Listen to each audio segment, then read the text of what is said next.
بالله من الشيطان الرجيم بسم الله الرحمن الرحيم أرأيت الذي يكذب بالدين فذلك الذي يدعو اليتيم ولا يحض على طعام المسكين فويل للمصلين الذين هم عن صلاتهم ساهون الذين هم يراءون ويمنعون الماعون۔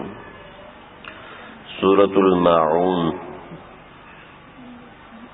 مکہ میں نازل ہوئی ہے۔ اس کے اندر 7 آیتیں ہیں۔ خلاصہ اس سورت کا یہ ہے کہ اس میں کچھ منافقوں کی نشانیاں ذکر کی گئی ہیں۔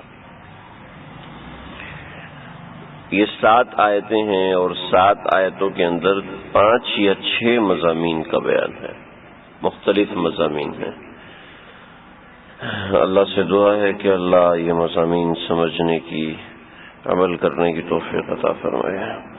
یہ چونکہ ایک ایسا درس قرآن ہے جس میں خاص طور پر عام لوگوں کا طرز اور اس کا خیال رکھا جاتا ہے، تو یہ تھوڑا سا پھیل جاتا ہے۔ اس میں کچھ علمی اصطلاحات بھی آ جاتی ہیں، کچھ ایسی باتیں بھی آ جاتی ہیں جو اگر عام زبان میں کی جائیں تو عام علمی زبان میں کی جائیں تو سمجھ میں نہیں آتی، تو اس لیے کچھ توجہ رہے۔ ایک بات، دوسری، یہ جو مجلس ہے یہ علمی مجلس بھی ہے، اصلاحی مجلس بھی ہے، اور ایک فکر والی مجلس بھی ہے، تو اس میں تھوڑا توجہ اور دھیان اپنی اصلاح کی طرف رہے۔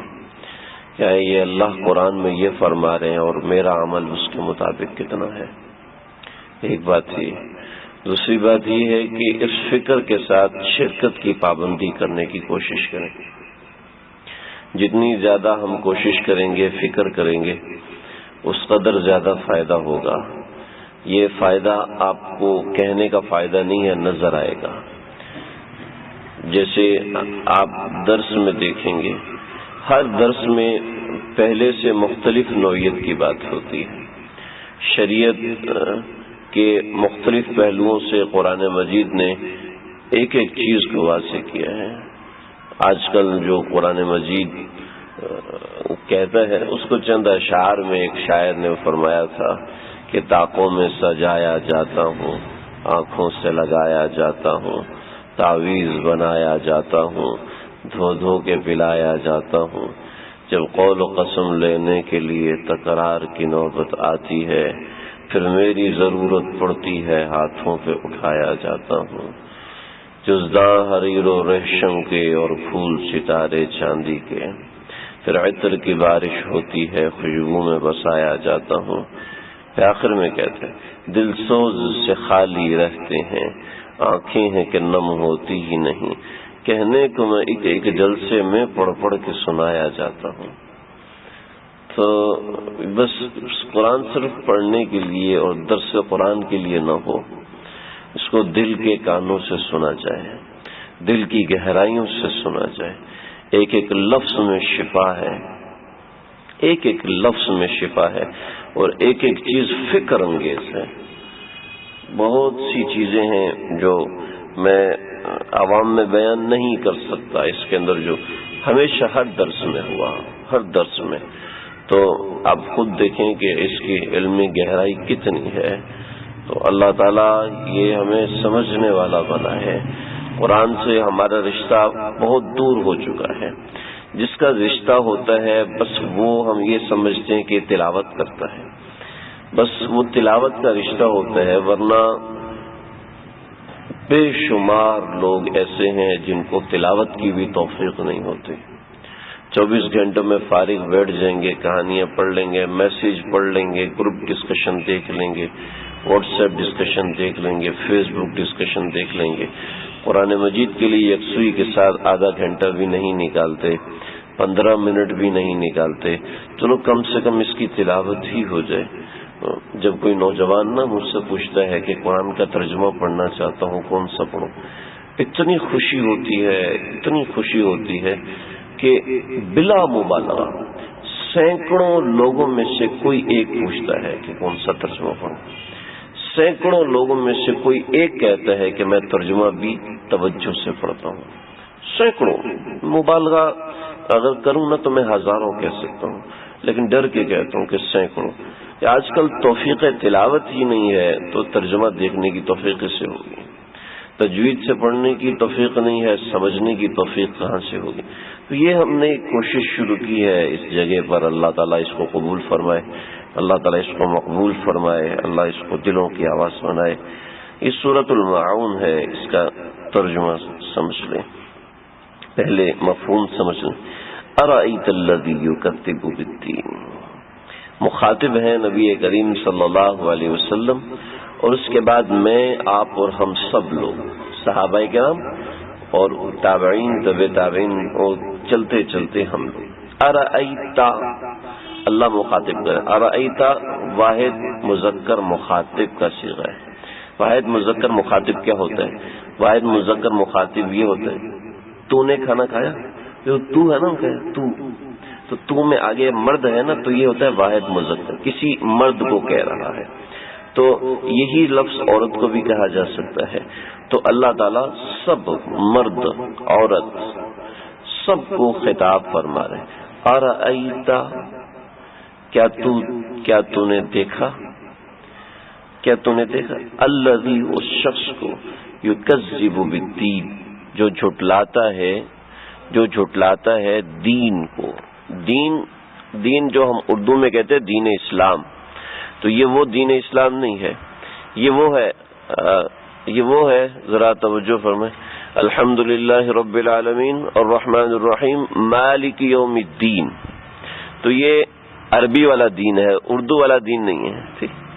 الذی یکذب بالدین، اگر آپ تھوڑا سا غور کریں نا، الذی کا ترجمہ بھی سب کو پتا ہو جاتا ہے، اور یکذب کا ترجمہ بھی سب کر لیتے ہیں. دین کے ترجمے میں پھنس جاتے ہیں. جو ہم پڑھتے ہیں مالک یوم الدین، تو روز جزا کا جو مالک ہے، تو یہ وہ والا دین ہے. الذی یکذب بالدین، جو آخرت کو جھٹلاتا ہے. ارأیت الذی یکذب بالدین، کیا آپ نے دیکھا اس شخص کو جو آخرت کو جھٹلاتا ہے؟ فذلک الذی، یہ وہی شخص ہے، یدعو الیتیم، جو کہ دھکے دیتا ہے یتیم کو، اور ولا یحض، اور ترغیب نہیں دیتا، علی طعام المسکین، مسکینوں کو کھانا کھلانے کی ترغیب بھی نہیں دیتا. فویل للمصلین، اور ویل ہے، ویل مچھلی کو نہیں کہتے، یہ وہ والی، وہ انگلش میں ہوتی ہے ویل مچھلی. تو یہ ویل ایک جہنم کے اندر گھاٹی ہے جو اتنی خطرناک ہے کہ جس سے جہنم دن میں 400 بار پناہ مانگتی ہے. 400 بار پناہ مانگتی ہے جہنم، وہ اتنی خطرناک وادی ہے. اور اس کا اگر ترجمہ کیا جائے فویل للمصلین، تو وعید ہے ایسے نمازیوں کے لیے، الذین هم عن صلاتهم ساہون، جو اپنی نمازوں سے غافل ہیں. الذین هم یراعون، یہ وہ لوگ ہیں جو کہ ریا کرتے ہیں. ویمنعون الماعون، اور منع کرتے ہیں معون سے، ضرورت کی چیزوں سے. یہ اس کے اندر بڑی تفصیل ہے، میں انشاءاللہ اس ساتھ عرض کروں گا. انشاءاللہ کوشش کروں گا کہ ایسے عرض کروں کہ آپ لوگ بور نہ ہوں. یہ خلاصہ اور مفہوم ہو گیا اس پوری صورت کا. اس کے اندر بہت سی چیزیں آپ لوگوں کو سمجھ میں آئی ہوں گی، بہت سی چیزوں میں اشکال وہ ہوگا، میں واضح کرتا ہوں. اس صورت کا کوئی شان نزول نہیں ہے، کسی خاص موقع، کسی خاص مناسبت سے نازل نہیں ہوئی، ایسے ہی نصیحت کرنے کے لیے نازل ہوئی ہے. جیسے ہمارے بزرگان دین کسی خاص موقع پہ خاص نصیحت فرماتے ہیں، اور کبھی ویسے عمومی نصیحت فرماتے ہیں. تو ابھی تک جو صورتیں نازل ہمارے سامنے آئیں، ان سب صورتوں کے اندر کوئی نہ کوئی شان نزول تھا. فلق اور ناس کے اندر، سورہ اخلاص کے اندر، اور سورہ انا اعطیناک الکوثر کے اندر، سورہ کافرون کے اندر، تبت یدا کے اندر، اذا جاء نصر اللہ کے اندر شان نزول تھا. تو یہ پہلی صورت ہے جس میں کوئی شان نزول نہیں ہے. اس لیے سمجھ لیں کہ ہر صورت کے اندر کوئی نہ کوئی شان نزول ہونا ضروری نہیں ہے. شان نزول یہ ہوتا ہے کہ کس واقعے کی وجہ سے نازل ہوئی تھی، اس واقعے کو شان نزول کہتے ہیں. تو بند کر دینا، یہ بہت کم ہوا. اچھا ٹھیک ہے، چھوڑ دیتے ہیں. تو شان نزول، جو شان نزول ہوتا ہے وہ یہ ہوتا ہے کسی خاص وجہ سے وہ صورت نازل ہو. یہاں پر کوئی وجہ نہیں ہے، ایسے ہی عمومی نصیحت ہے، اور یہ عمومی جو نصیحت ہوتی ہے عموماً شان نزول سے زیادہ اہم ہوتی ہے. اس کے اندر بڑی اہم باتیں ہوتی ہیں. اب سمجھیں کہ اس کے اندر ارائیت الذی یکذب بالدین، بالکل صحیح ہے، بالکل ٹھیک ہے. ارائیت الذی، کیا تو نے نہیں دیکھا ایسے شخص کو جو کہ جھٹلاتا ہے بالدین، آخرت کو. یہاں پر ذکر جو ہو رہا ہے اب سمجھ لیں، نمبر 1 کافروں کا ذکر ہوتا ہے، نمبر 2 منافقوں کا ذکر ہوتا ہے، نمبر 3 مسلمانوں کا ذکر ہوتا ہے. تو یہاں پر جو اس صورت کے اندر ذکر ہے وہ منافقوں کا ذکر ہے. منافق 2 طرح کے ہوتے ہیں. پہلے وہ منافق جو کہ اعتقاد کے اعتبار سے پکے اور ٹھوس منافق ہوں اور دین کے دشمن ہوں، اور دوسرے وہ منافق جو کہ تردد کا شکار ہونے کی وجہ سے نہ پکے مسلمان ہوں نہ پکے کافر ہوں. تو یہ منافق 2 طرح کے ہوتے ہیں. اب سمجھ لیں منافق ہوتا کیا ہے. میں نے 2 قسمیں پہلے اس لیے بتا دی کہ کسی کو پریشانی نہ ہو کہ ایسا نہ ہو کہ ہمارا شمار تو اس میں نہیں ہوتا. منافق کی تعریف یہ ہے کہ منافق وہ ہوتا ہے کہ جس کے دل میں تو ایمان نہ ہو، ظاہر میں ایمان دکھائے. ایک بار پھر سمجھ لیں، جس کے دل میں ایمان نہ ہو، ظاہر میں ایمان دکھائے، ایسا شخص منافق ہے. یہ میں نے دہرائی اور تاکید اس لیے کی کہ اس کو سمجھ لیں. دل کے اندر نیکی کا جذبہ نہیں ہے اور ظاہر میں نیکی کر رہا ہے تو یہ منافق نہیں ہے. دل کے اندر نیکی کا شوق نہیں ہے اور ظاہر میں مجبوراً وہ نیکی کر رہا ہے تو یہ منافق نہیں ہے. دل میں ایمان نہ ہو، ایک بس دل میں ایمان نہ ہو، ظاہر میں ایمان کرے تب منافق ہے. اعمال کی بات نہیں ہو رہی. یہ تو میں نے ایک نفاق کی اولین صورت بتائی، 2 صورتیں، کہ ایک منافق جو کہ کھلے عام منافق ہو، جیسا کہ عبداللہ بن ابی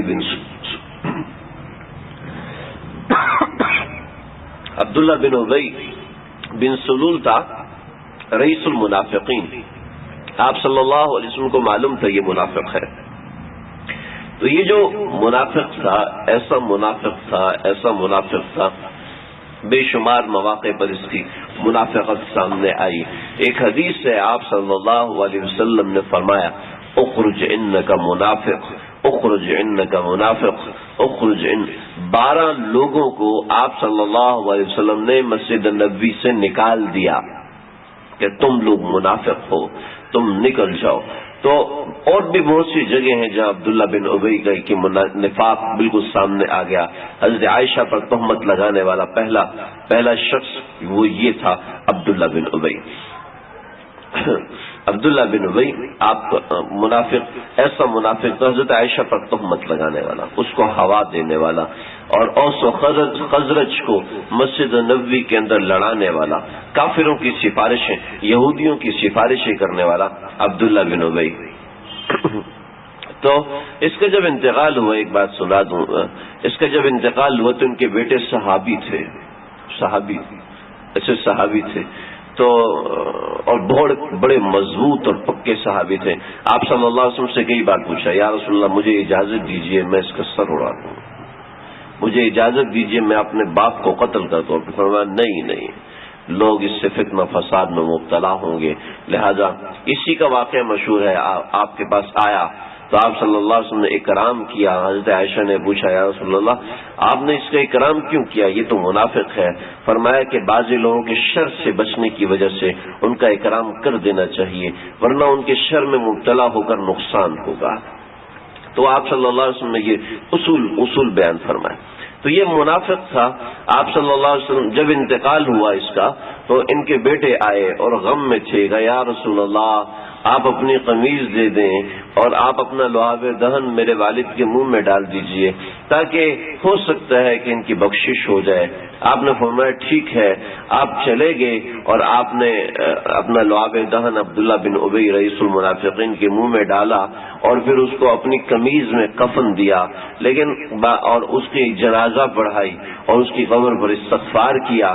جب یہ سب کچھ ہوا تو آیت نازل ہوئی کہ اگر آپ 70 بار بھی استغفار کریں گے اور آپ 70 بار بھی ان کے لیے معافی مانگیں گے تب بھی ہم اس کو معاف نہیں کریں گے، لہذا آپ ان کے لیے معافی مت مانگیں، آپ ان کے لیے استغفار نہ کریں۔ تو یہ تھا کھلے عام منافق۔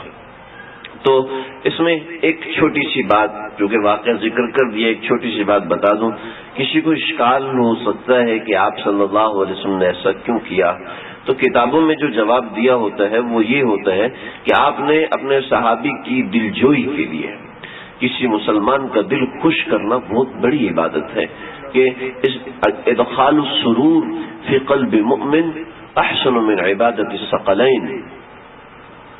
ترجمہ بتاؤں، مومن کا دل خوش کر دینا ثقلین جنات اور انسانوں کی عبادات سے افضل ہے، کسی مومن کا دل خوش کرنا۔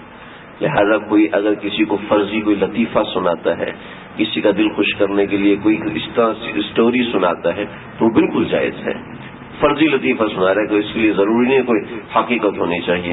کسی کا دل خوش کرنے کے لیے آپس میں جو دوست خوش کپیاں کرتے ہیں تو اس میں نہیں دیکھا بھائی جھوٹ بول رہا ہے، یہ کون سا گدھا ہے، یہ تو گدھا نہیں ہے، یہ تو کتا نہیں ہے تو اس کو کتا ثابت کر رہے تو اس کو گدھا ثابت کر رہے، یہ ثابت نہیں کر رہے ہو تو دل خوش کر رہے ہو۔ تو یہ صحابہ کرام میں ایسے بہت سے ایسے معاملات ہوا کرتے تھے۔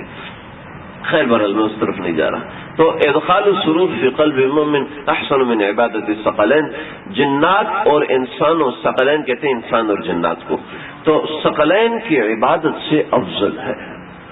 تو آپ نے مومن کا دل خوش کیا کہ وہ غم میں ہے اور اس نے فرمائش کی ہے، لہذا آپ نے پہنا دیا، آپ کو پتہ تھا کہ اس کی بخشش نہیں ہوگی۔ ایک بات تو ہمارے استاد فرماتے ہیں ہمیں ان باتوں سے تسلی نہیں ہوتی، ہمیں ایسی باتوں سے تسلی نہیں ہوتی، مومن کا دل خوش کیا تو اس وجہ سے تسلی نہیں ہوتی۔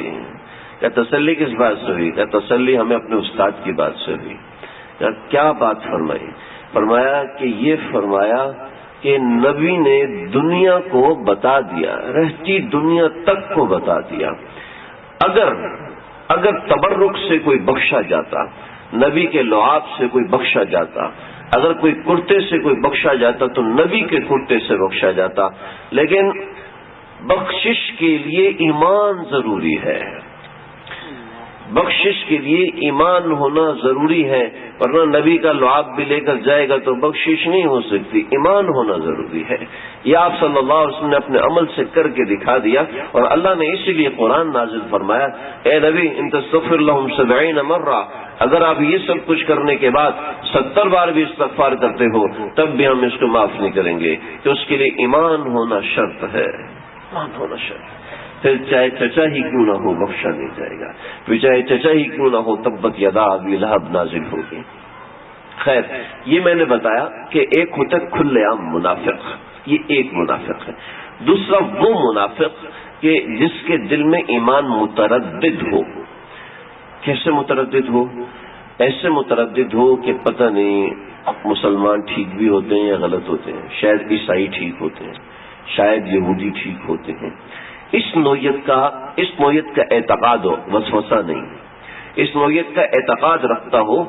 جیسے میں ایک سفر میں تھا اور مجھے ایک صاحب ملے اور مجھے کہنے لگے کہ یہ جو عیسائی پادری ہوتے ہیں ساری زندگی شادی نہیں کرتے، پوری زندگی اپنے عبادت خانے میں گزار دیتے ہیں، اللہ ان کو بھی تو معاف کرے گا نا۔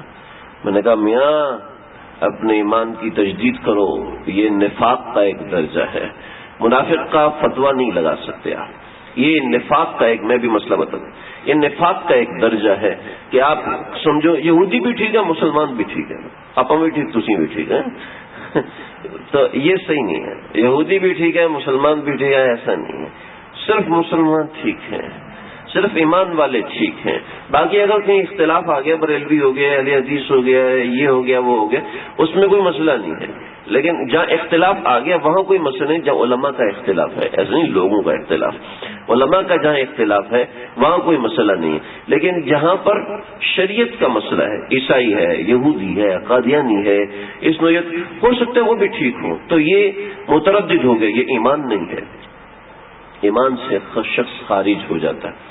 تو یہ نفاق کی دو چیزیں ہیں، وہ میں نے آپ کے سامنے عرض کرتی ہوں. اب سمجھ لیں منافق کا حکم، اس کے بعد میں صورت کی طرف آتا ہوں.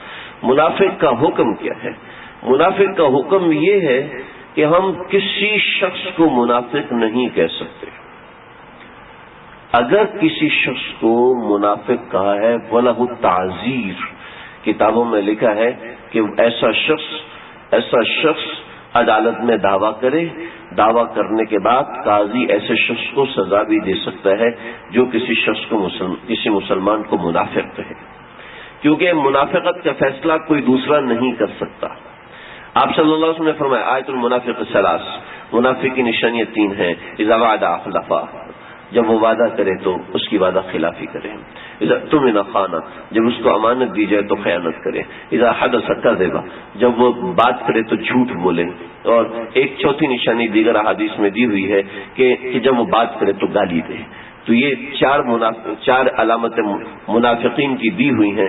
اگر کسی میں چاروں علامتیں ہیں تب بھی کوئی دوسرا فتویٰ نہیں لگا سکتا کہ تم منافق ہو، کوئی دوسرا فتویٰ نہیں لگا سکتا، کیونکہ منافق کی ساری علامتیں یہ نہیں ہیں. ایک علامت سے بھی منافق ہو سکتا ہے، 50 علامتوں سے بھی منافق نہیں ہو سکتا. یہ شریعت کا مسئلہ ہے. ہر شخص خود سمجھ سکتا ہے کہ میں منافق ہوں یا مسلمان ہوں، ہر شخص کو خود پتا ہوتا ہے، کوئی دوسرا نہیں بتا سکتا. کوئی اشکال کر سکتا ہے کہ اللہ کے نبی نے تو 12 لوگوں کو پوائنٹ آؤٹ کر دیا کہ تو منافق ہے، اخرج انک منافق، تو وہ وحی کے ذریعے سے ہے. آپ صلی اللہ علیہ وسلم کے انتقال کے بعد کسی کے اوپر کوئی منافق ہونے کا فتویٰ نہیں لگا سکتا. کفر کا فتویٰ لگا سکتا ہے، زندیق کا بتا سکتا ہے، اور غیر مسلم کا بتا سکتا ہے، نان مسلم کا بتا سکتا ہے. منافق کا فتویٰ کوئی کسی پہ نہیں لگا سکتا. چنانچہ آپ فتاوی کی کتابیں جو اردو میں لکھی ہیں اٹھا کے دیکھ لیجئے، کسی پر آج تک منافق کا فتویٰ نہیں لگ سکا. لہذا ہمارے ہاں چھوٹی چھوٹی باتوں پر دوسرے کو منافق کہہ دیتے ہیں، یہ بڑی خطرناک بات ہے. جہنم کے سب سے نچلے درجے میں منافق ہوں گے. ان المنافقین فی الدرک الاسفل من النار. اللہ ہم سب کی حفاظت فرمائے. نفاق اعتقادی سے، نفاق عملی سے. 2 قسم کا نفاق ہوتا ہے. میں اس طرف نہیں جا رہا ورنہ ذہن مشوش ہو جائے گا، کافی مشکل سی بات ہو گئی. تو یہ نفاق کی کچھ علامتیں آپ صلی اللہ علیہ وسلم نے بیان فرمائی ہیں، لیکن ان سے خاص طور پہ بچنا چاہیے. میں ساتھ تھوڑی سی وضاحت کر دوں. ہمارے ہاں پتہ کیا ہوتا ہے، ایک بڑی واضح بات بتاؤں. ابھی 2 منٹ میں آیا، 2 منٹ میں نہیں آیا. ہمارے ہاں جو جھوٹ ہوتا ہے، جھوٹ کو جھوٹ بھی نہیں سمجھتے. کہتے میں نے اس کو گھما دیا، میں نے اس کو ٹال دیا. تو اگر اس کو کہنا میں نے اس کے ساتھ جھوٹ بولا تو دل پہ ضرب لگے گا، تو نے جھوٹ بولا ہے، تو نے جھوٹ بولا. جھوٹ کو جھوٹ سمجھنا شروع ہو جائیں تو پھر اس سے بچنے کی بھی توفیق ہوگی. میں 2 منٹ میں آیا، میں 5 منٹ میں آیا نہیں. جتنا وقت لگانا ہے اتنا وقت پتہ ہے. میں 15 سے 30 منٹ میں آؤں گا، میں تھوڑی دیر میں ہوگا، وضاحت کے ساتھ کرتے. اگر وقت پوائنٹ کر دیا ہے، میں نے دیکھا کچھ لوگ، میں 3 منٹ 15 سیکنڈ میں ہوں گا. میں نے کہا تو بڑا ٹائم پر آئے ہیں، رہا میں اس کا خیال رکھتا ہوں. کئی ایک ایسے لوگ دیکھیں. ہم اپنی باتوں میں خاص طور پہ اس کا خیال رکھیں کہ کلام کرنے کے اندر کسی صاحب نے پوچھا کہ مستجاب الدعوات ہونے کا کیا طریقہ ہے. مستجاب الدعوات ہونے کا کیا طریقہ ہے؟ تو ہمارے بزرگ ہیں، انہوں نے جواب میں فرمایا کہ زبان سے سچ بولنا شروع کر دو. جب تم زبان سے ہمیشہ سچ بولو گے تو اللہ تمہاری ہر دعا کو بھی سچا کر دیں گے. ہم اپنے کلام میں تھوڑا سا توجہ کریں، تھوڑا سا غور کریں تو سمجھ میں آنا شروع ہو جائے گا کہاں پر جھوٹ بولتے ہیں. جھوٹ کی تعریف میں 2 لفظوں میں بتاتا ہوں. خلاف واقعہ بات کو جھوٹ کہتے ہیں. خلاف واقعہ بات کو جھوٹ کہتے ہیں. جو ہم ٹوپی والے نا، ہم بڑے تیز ہوتے ہیں. میں توریا کر لیتا ہوں. یہاں توریا ہر صورت میں جائز نہیں ہے، تو کہ گھما پھرا کے بات کرنا. جب کہیں جان کا خطرہ ہو یا کہیں بڑا نقصان کا خطرہ ہو پھر توریا کرنا جائز ہے. اس کے علاوہ توریہ کرنا جائز نہیں ہے. پھر مثال دیتے ہیں مولانا قاسم نانوتوی رحمۃ اللہ علیہ کی. مولانا قاسم نانوتوی رحمۃ اللہ علیہ حجت الاسلام، ہندوستان کے سب سے بڑے اللہ والے، سب سے بڑے عالم. ایک مرتبہ میں دیکھ رہا ہوں گھڑی آگے نکل رہی ہے، لیکن یہ اکابرین کے بعد جب آ جاتی دل چاہتا ہے کہ ضرور سنائے. دیکھیں ایک بزرگ آئے معین الدین چشتی اجمیری رحمۃ اللہ علیہ کے شہر سے، اجمیر شریف سے آئے. تو ایک بڑے عالم آئے اور وہ گاڑی سے اترے، کہا کہ جی میں حجت الاسلام حضرت مولانا قاسم نانوتوی رحمۃ اللہ علیہ سے ملنا چاہتا ہوں. شیخ الہند رحمۃ اللہ علیہ کی بات، شیخ الہند رحمۃ اللہ علیہ سے ملنا چاہتا ہوں. کہنے لگے شیخ الہند کا تو ہمیں نہیں پتا، یہاں پہ ایک بڑے مولوی صاحب رہتے ہیں تو ان کو پتا ہوگا شیخ الہند کا، آپ ان کے پاس آپ کو ان کے پاس لے چلتا ہوں. ٹرین سے اترے، ٹیکسی والے نے بٹھایا اور لے گیا. وہ وہاں پر اتارا تو ایک صاحب دھوتی پہنی، وہ بالکل بنیان پہنی ہوئی، سر پہ صافہ باندھا ہوا. کہا بھائی یہ شیخ الہند کا گھر ہے؟ کہا شیخ الہند، ہاں یہ شیخ الہند کا ہی گھر ہے. ان سے ملاقات ہو جائے گی؟ کہا بھی ہوتی ہے. تو کہا کہ یہ میرا سامان اٹھاؤ، اندر مہمان خانے میں رکھ دو، مجھے اجمیر شریف سے آؤں تو مجھے کچھ دیر ہے. کہا ٹھیک ہے. سامان اٹھایا. کہا آپ کو کھانا کھلا دوں؟ کہا نہیں، پہلے شیخ الہند سے ملاقات کرا دوں. کہا پہلے کھانا کھا لیں، ان سے ملاقات بھی. کھانا کھلایا، لسی پلائی. کہا تھوڑی سی مالش کر دوں؟ کہا جی کر دیجیے. تھوڑی سی مالش کی. تو کہنے گا تو مجھے کیوں بہانے کر رہا ہے؟ شیخ الہند سے ملاقات کے لیے آیا ہوں، تو مجھے ملاقات نہیں کرا. جاؤ ان کو لے کر آؤ، مجھے دیر ہو رہی ہے، میں بہت دور سے ہوں، تھکا ہوا ہوں، تم ان سے ملاقات نہیں کرا رہے. تو وہ کہنے لگا کہ بھائی شیخ الہند تو یہاں کوئی نہیں ہوتے، بندے کا نام محمود الحسن ہے، اسی کو لوگ شیخ الہند کے نام سے مشہور کرتے ہیں، میرا ہی نام ہے. فوراً کھڑے ہو گئے. کہا حضرت یہ آپ نے کیا کیا؟ مجھے آپ نے زندگی بھر کے لیے شرمندہ کر دیا. کہا شرمندگی کی بات نہیں ہے، تم اجمیر شریف سے آئے ہو، معین الدین چشتی اجمیری کی نسبت ہے تمہارے پاس، میں چاہتا تھا تھوڑی سی خدمت کر لوں، شاید کوئی نسبت مجھے مل جائے. اللہ اکبر. یہ ایسے بزرگان دین گزرے ہیں، ایسے لوگ گزرے ہیں ہمارے اکابری. اللہ ان کی فیوز و برکات سے ہمیں محروم نہ فرمائے. کیا واقعہ سنا رہا تھا میں؟ قاسم نانوتوی کا تو نام مجھے پتا ہے، واقعہ کیا سنا رہا؟ ہاں توریہ والی بات بتا رہا. مولانا قاسم نانوتوی رحمۃ اللہ علیہ، یہ ان کے پیچھے یہ بالکل دبلے پتلے، جیسے ہمارے یہ بیچارے شہباز قلندر صاحب بالکل دبلے پتلے. شہباز قلندر نہیں، یہ آپ کے ماموں صاحب، بالکل دبلے پتلے اور سفید داڑھی، سر پہ ہلکی سی ٹوپی پہنی ہوتی تھی اور سادہ سے کپڑے پہنے ہوتے تھے. تو مسجد میں بیٹھے انگریز آئے، انگریز فوج آئی. تو ہمیں اطلاع ملی ہے یہاں پر قاسم نانوتوی تھے. کہنے لگے آپ کو پتہ ہے وہ کہاں ہے؟ تو وہ اپنی جگہ سے تھوڑا سا کھینچ کے ادھر کی کہ ابھی یہیں پر تو تھے، ابھی یہیں پر تھے، یہاں سے چلے گئے. تو کہنے لگا اچھا پھر جلدی سے پکڑو ان کے پیچھے. تو اب یہ توریہ کیا. تو یہاں پر جان کو خطرہ تھا، جان کے خطرے کی وجہ سے توریہ کرنا جائز ہے. اور یہ چھپے ہوئے کیوں نہیں تھے؟ مسجد میں آ کے کیوں بیٹھ جاتے تھے؟ صرف 3 دن چھپے اور کہنے لگے کہ اللہ کے نبی بھی غار حرا میں صرف 3 دن چھپے تھے، لہذا میں سنت پوری کروں گا. جو اتنی سنت کا بھی اہتمام رکھے، جان کی بھی پرواہ نہ کرے، سنت کے اوپر جان دینے والا، اس کے بارے میں لوگ کہیں کہ گستاخ رسول ہے، اس کے بارے میں لوگ کہیں کہ سنت کا خیال نہیں کرتا. اللہ ہمیں اکابرین کی قدر کرنے والا بنائے. تو دیکھیں یہ دلیل کے طور پر پیش نہیں کرنا چاہیے. جس قدر اپنے کلام پہ غور کیجئے، خلاف حقیقت، خلاف واقعہ بات کا نام جھوٹ ہے، بس اس کا خیال رکھیں. یہ منافق کی علامات میں سے ہے. چلو ایک بات ہو گئی. تو ارأیت الذی یکذب بالدین، یہاں پر ارأیت الذی یکذب بالدین سے منافقوں کا ذکر ہے. کیا آپ نے دیکھا ان لوگوں کو کہ جو کہ جھٹلاتے ہیں قیامت کو، یعنی دلی طور پر جھٹلاتے ہیں، سامنے نہیں جھٹلاتے. ان کے سامنے جھٹلانے کی کچھ نشانیاں ہیں اور وہ یہ ہیں فذلک الذی یدعو الیتیم، یہ وہ لوگ ہیں جو کہ یدعو الیتیم، دھکے دیتے ہیں یتیم کو. ہمارے دین نے ہمیں ایک ایک شخص کا مرتبہ گنایا ہے. یہ نہیں کہا کہ امیر کی بے عزتی کرو، انزل الناس منازلہم، لوگوں کو ان کی منزل دو. اگر کوئی بڑے عہدے والا ہے تو اس کا ادب کرو، اگر کوئی بڑے مرتبے والا ہے اس کا احترام کرو، اس سے معاملہ اس کے لحاظ سے کرو. شریعت کا مسئلہ ہے کہ اگر ایک شخص ہے اس نے کسی امیر عورت سے شادی کی ہے تو اس کو نان اور نفقہ امیر عورت کے حساب سے دیا جائے گا، غریب عورت کے حساب سے نہیں دیا جائے گا.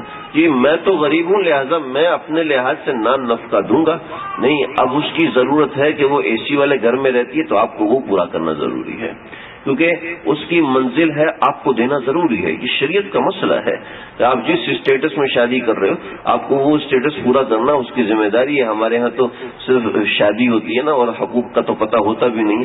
تو جو نان نفقہ ہے، روٹی کپڑا مکان، جو نان نفقہ ہے تو اس کو اس کی ٹائپ کی روٹی دینی ضروری ہے. ایسا نہیں ہے کہ آپ اس کو اپنے ٹائپ کی روٹی دیں. ایسے ہر شخص کا منزل ہے، ہر شخص کے مراتب ہیں. ایسے اللہ رب العزت نے ہر شخص کو منزل دی ہے، ایسے ہی چھوٹوں کو بھی منزل دی ہے. یتیم کی بھی منزلت ہے، اور یتیم کی منزلت کیسی ہے؟ آپ صلی اللہ علیہ وسلم عید کے لیے تشریف لے جا رہے ہیں، ایک بچہ بیٹھا ہوا رو رہا ہے. آپ نے پوچھا حسن حسین آپ کے ایک دائیں طرف ایک بائیں طرف. آپ صلی اللہ علیہ وسلم نے پوچھا بیٹا کیوں رو رہے ہو؟ تو کہنے لگا کہ میرے پاس کپڑے نہیں ہیں، لوگ عید کے لیے نئے نئے کپڑے پہنے ہوئے ہیں، میرے پاس کپڑے نہیں ہیں. کیا تیرے پاس کپڑے کیوں نہیں ہے؟ میرے والد شہید ہو چکے ہیں، مجھے کپڑے لا کے دینے والا کوئی نہیں ہے کہ میری ماں مجھے کپڑے سلائی کر کے دیتی. میری ماں نے شادی کر لی اور وہ اپنے گھر کی ہو گئی، میں اکیلا رہ گیا. آپ کی آنکھوں میں آنسو آ گئے، آپ نے ان کو انگلی پکڑی اور گھر لے کے گئے. حضرت عائشہ سے کہا حسن اور حسین کے ناپ کے کپڑے ہیں؟ جی ہیں. حسن اور حسین میں سے کس کا جوڑا پورا آیا؟ روایتوں میں نہیں لکھا. ایک جوڑا پہنا کے آپ صلی اللہ علیہ وسلم نے فرمایا کہ آگے چلو. وہ آگے چلنے لگا تو آپ نے پکڑا اور نیچے بیٹھ گئے. جی نیچے بیٹھ گئے اور اپنے ہاتھ نیچے لگا لیے اور ہاتھ نیچے لگا کے بیٹا میرے کندھے پر سوار ہو جاؤ. تو وہ بچہ آپ کے کندھے پر سوار ہوا. کندھے پر سوار ہو کے آپ نے فرمایا کیا تو اس بات پہ راضی نہیں ہے کہ عائشہ تیری ماں ہو، محمد تیرے والد ہو، حسن اور حسین تیرے بھائی ہوں؟ چنانچہ یہ حالت تھی. وہ بچہ گردن پر سوار، ادھر حسن ادھر حسین یا ادھر حسین ادھر حسن، اور آپ لے کر جا رہے ہیں اور وہ بچہ خوشی سے رو رہا ہے اور کہنے لگا کہ میں اس پہ راضی ہوں عائشہ میری ماں ہو، آپ صلی اللہ علیہ وسلم میرے والد ہوں، حسن حسین میرے بھائی ہوں، میں اس بات پہ راضی ہوں. یہ کہتے ہوئے آپ چلے اور عیدگاہ تک پہنچے. عیدگاہ تک پہنچ کر آپ صلی اللہ علیہ وسلم ممبر پر بیٹھے تو بچہ نیچے اترنے لگا تو آپ نے اٹھا کے اس کو اپنے ساتھ ممبر پر بٹھا لیا اور فرمایا، اس کے سر پر ہاتھ رکھا اور فرمایا کہ یتیم کے سر پر جو شخص شفقت سے ہاتھ رکھتا ہے اس کے ہاتھ کے نیچے جتنے بال آتے ہیں اتنی نیکیاں اس کے نامہ اعمال میں لکھ دی جاتی ہیں. کیسا مرتبہ بیان کیا ہے. کلا بل تحبون، اللہ فرماتے ہیں تم لوگ یتیموں کا اکرام نہیں کرتے. کلا بل لا تکرمون الیتیم، تم لوگ یتیم کا اکرام کیوں نہیں کرتے؟ یتیم کا اکرام کرنے کے لیے بس اتنا کافی ہے کہ آقا صلی اللہ علیہ وسلم یتیم تھے. یتیمی کا تاج اللہ نے آپ صلی اللہ علیہ وسلم کے سر پر رکھا. آپ صلی اللہ علیہ وسلم نے ایک موقع پر فرمایا یہ دو انگلیاں، یہ شہادت کی انگلی اور بڑی انگلی، ان دونوں انگلیوں کو جوڑا اور جوڑ کر فرمایا جو کسی یتیم کی کفالت کرے گا جنت میں میرے ساتھ ایسے ہوگا. بتائیں ان دو انگلیوں میں کوئی فاصلہ ہے؟ میں اس کو ایسے کہتا تھا، آج میں نے اس کی تصریح پڑھی، اللہ معاف فرمائے، میں دونوں انگلیاں کھول کے اشارہ کرتا تھا. آج میں نے تصریح پڑھی، ابن کثیر کی روایت، ابو داؤد شریف کی روایت ہے کہ دونوں انگلیاں جوڑ کر آپ صلی اللہ علیہ وسلم نے فرمایا کہ جو یتیم کی کفالت کرے گا حتی بلغ الحلم، یہاں تک کہ وہ جوان ہو جائے گا تو میرے ساتھ جنت میں ایسے ہوگا جیسے آپ میری انگلیاں جڑی ہوئی دیکھ رہے ہیں. آپ صلی اللہ علیہ وسلم نے ایسے صحابہ کو انگلیاں جوڑ کر دکھائی تھی. تو یہ ایسے میرے ساتھ جنت میں ہوگا جیسے یہ دونوں انگلیاں جوڑی ہوئی ہیں، دونوں انگلیوں میں جیسے فاصلہ نہیں ہے، ایسے یتیم کی کفالت کرنے والے کے درمیان اور اللہ کے نبی کی منزلت کے درمیان کوئی فاصلہ نہیں ہوگا، گھر کے درمیان کوئی فاصلہ نہیں ہوگا۔ تو یہ یتیم کا معاملہ ہے، یہ اس کا اکرام ہے۔ یہ تو یتیم کے اکرام کی بات ہوگی۔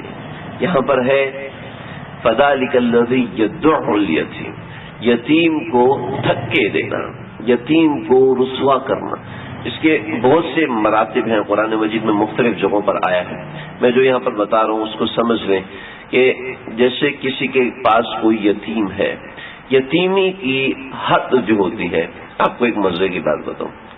ہمارے ایک جاننے والے صاحب تھے، وہ ان کے والد کا انتقال ہو گیا، ان کی عمر تھی 48 برس۔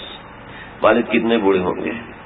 تو وہ کوئی سیاسی اور اسمویت کے کوئی آدمی تھے، وہ اتنا روئے سب کو میں یتیم ہو گیا، میں یتیم ہو گیا ہوں، میں والد کا 40واں کرنا چاہتا ہوں۔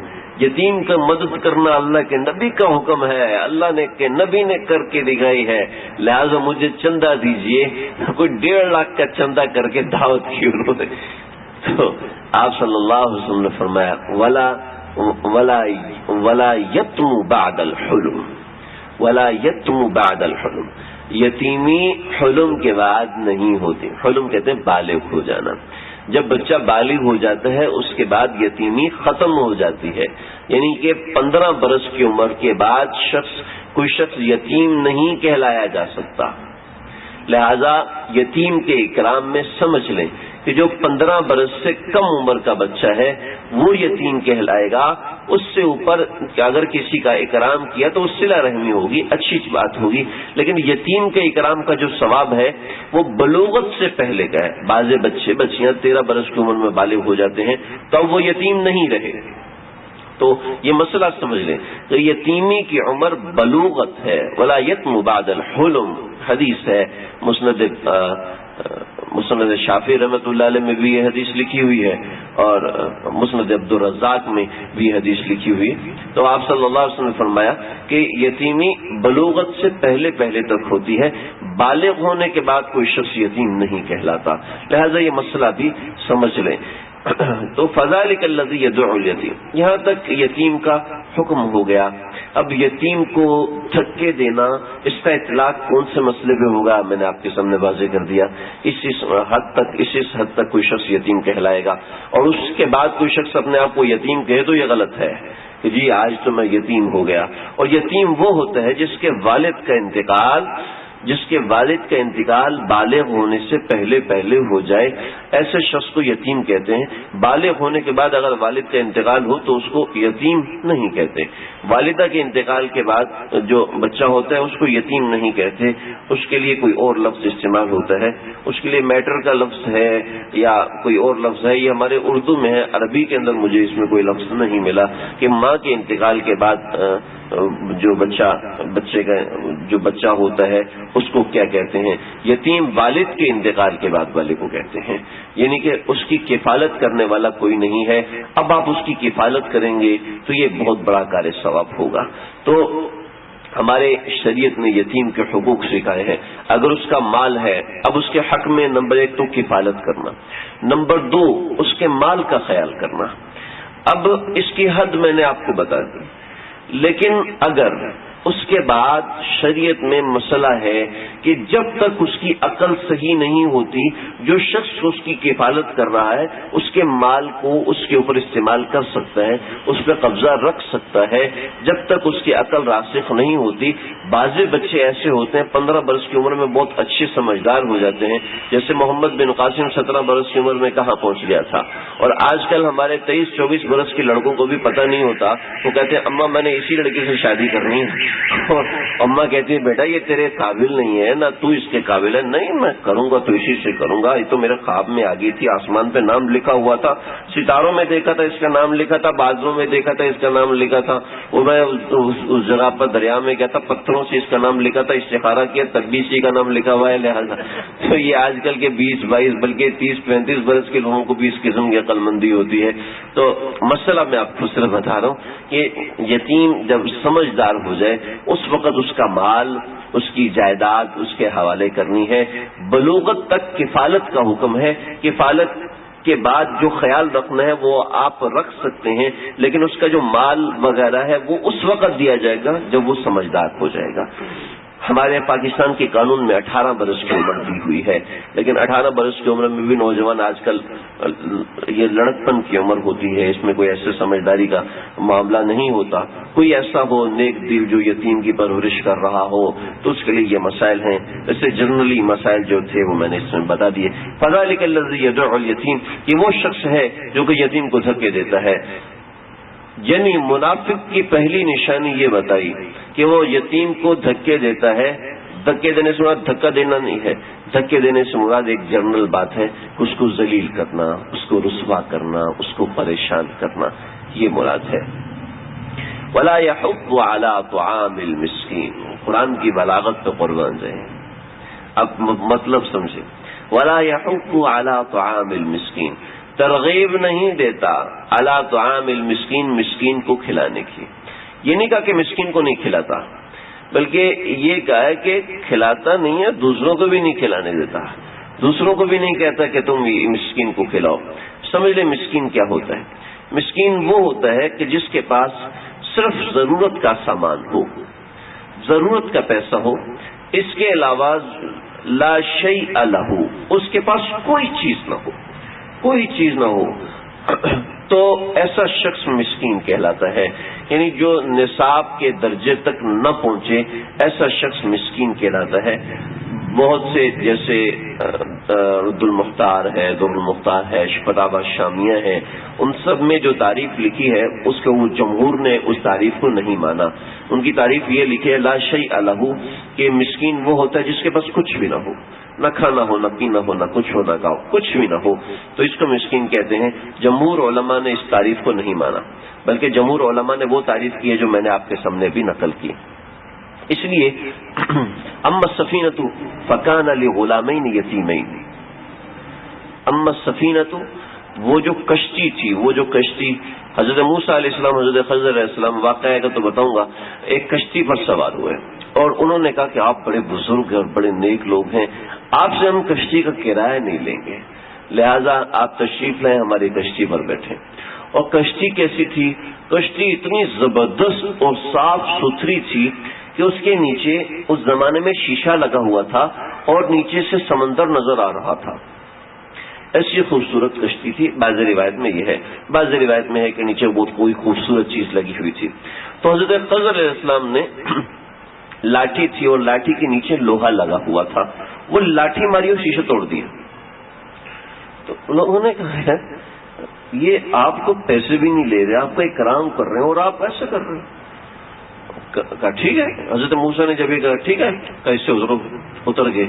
بعد میں حضرت موسیٰ علیہ السلام نے بتایا کہ ان کو بتایا کہ یہ جو کشتی تھی یہ 2 یتیم لڑکوں کی تھی.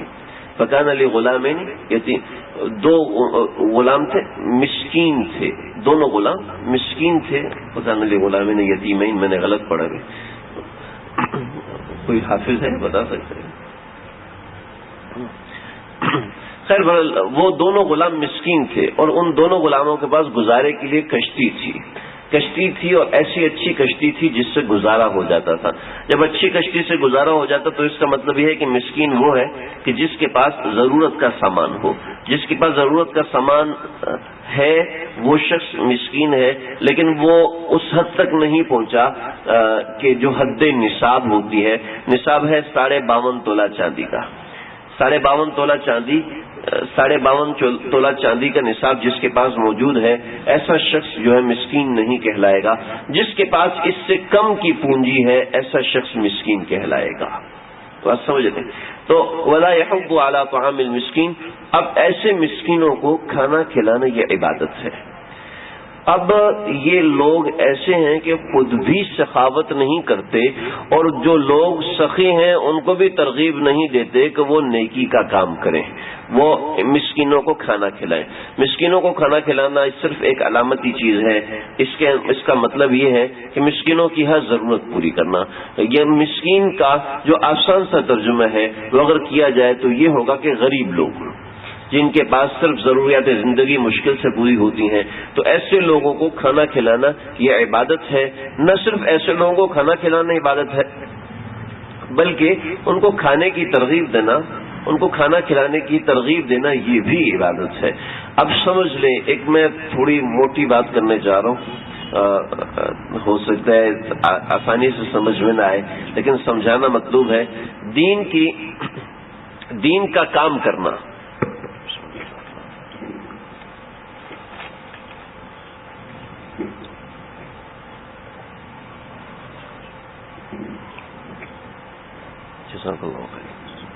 دین کا کام کرنا خود مطلوب ہے، خود تو مطلوب ہے، لیکن اگر دین کا کام نہیں کر رہا تو کسی کو دین کے کام کے لیے تیار کرنا بھی مطلوب ہے.